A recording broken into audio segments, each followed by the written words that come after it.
আসসালামু আলাইকুম। Hello everyone, welcome to শেষ সকাল ব্লগ।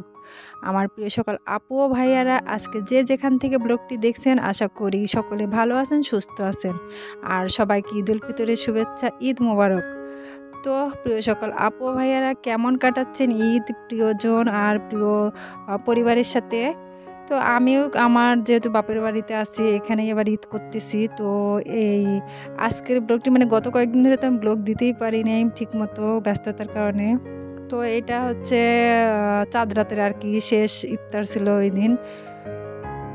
তো দেখতে দেখতে এবারের রোজাগুলা মানে এত দ্রুত চলে গেল কি বলবো। আর এবার কিন্তু রমজান যখন শুরু হয়েছে তখন থেকে বেশ ঠান্ডা ছিল, কিন্তু এই লাস্ট কয়েকদিন ধরে আমাদের এখানে মানে চুয়াডাঙ্গাতে প্রচণ্ড গরম পড়তেছে। আজকে তো কি বলবো, অনেক অনেক বেশি গরম। তো এই আমি একাই বসে আছি ইফতার রেডি করে। আর কেউ এখনো আসেনি, কারণ বেশ খানিকটা সময় বাকি ছিল। আর আমার প্রিয় সকল আপু ও ভাইয়ারা, যারা যারা ভিডিওটি দেখা শুরু করেছেন, প্লিজ একটি লাইক দিবেন আর ফুল ভিডিওটি ওয়াচ করে দিবেন। আর এটা কিন্তু ঈদ বোনাস হিসেবে চাচ্ছি আপনাদের কাছে, ঠিক আছে? সকালে কিন্তু ঈদ বোনাস দিতে ভুলবেন না একদম। তো ঈদ আসছে, সকলের মনে অনেক আনন্দ, অনেক খুশি। আর আমার মনটা কিন্তু একটু কি মানে বেশ খারাপ, কারণ ঠিক আছে আমার বাপের বাড়িতে ঈদ করতেছে, এটা একটা খুশির কারণ, কিন্তু অন্যদিকে আমার মন খারাপ, কারণ আমার হাজব্যান্ড নেই, মানে আপনাদের ভাইয়া, সে তো এবার নেই, তাকে ছাড়া ঈদ করবো, এই জন্য আমার মনটা মানে অনেকটাই খারাপ। তবুও কিছু করার নেই। তো এই তো এখন আজান দিয়ে দিছে, এখন এই যে আমরা সবাই বসে পড়েছি, ইফতার করে নিচ্ছি। তো কেমন জানি লাগতেছিল যে কালকে থেকে আর এই ইফতারটা করতে বসবো না, ইফতার আজকে শেষ দিন, মানে মনটা খারাপ লাগছে। আসলে রমজান আসার আগে যতটা খুশি লাগে, যখন শেষ হয়ে যায় তখন কিন্তু ততটাই খারাপ লাগে। তো সবার হয় কিনা জানি না, কিন্তু আমার এরকমটা হয়, তাই বললাম আর কি। কারণ জানি না আগামী বছর এই রমজান আর পাবো কিনা, ভাগ্যে আছে কিনা, কারণ মানুষের নিঃশ্বাসের তো কোনো বিশ্বাস নেই, কখন মানে ওপরওয়ালা আমাদের ডাক দিবে তার তো কোনো ইয়ে নেই।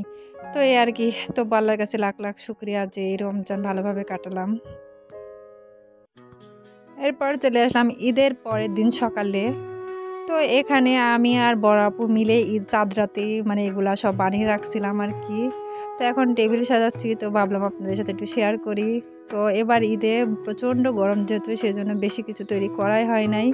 এই যে এখানে ঠান্ডা ঠান্ডা একটু মিল্ক পুডিং বানাইছিলাম, আর এটা আমি বানাইছিলাম। কেমন হয়েছে কমেন্টে জানাবেন। আর এখানে সিমাই লাড্ডুটাও আমি বানাইছিলাম, আর এই সিমাইটা রান্না করছে আমার বড় আপু, ঠিক আছে? আর এখানে যে সুজির বরফি, এটাও আমি বানাইছিলাম।